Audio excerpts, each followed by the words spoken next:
السلام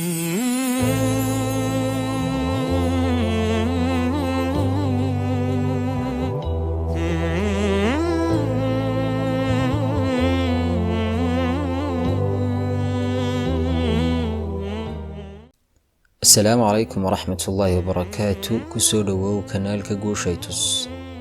Caruurta yaryar qulubtoodu waa nadiif, laakiin dharkooda ayaa wasakh ah. Dadka waaweyn dharkooda ayaa nadiif ah, laakiin qulubtoodu waa wasakh, kuwa Alle subxaanahu wa ta'aala badbaadiyay mooye.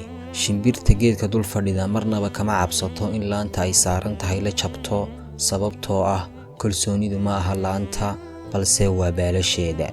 Had iyo jeer ku kalsoonow naftaada. qorrax dhaca halkan waxay qorrax soo bax u tahay dhinac kale oo adduunka ka mid ah. Ha quusan, sababtoo ah wax u muuqda dhammaad ayaa xaqiiqdii ah bilow cusub.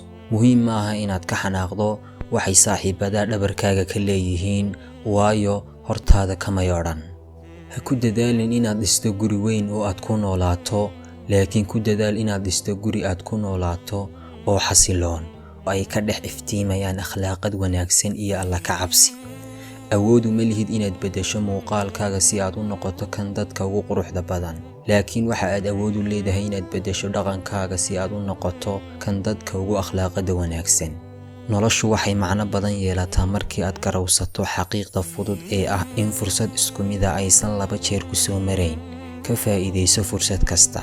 tartanka u dhaxeeya libaaxa iyo deerada marar badan waxa guuleystay deerada, sababtoo libaaxu wuxuu ordayaa oo kaliya cunto, deeraduna waxay ordaysaa nolol.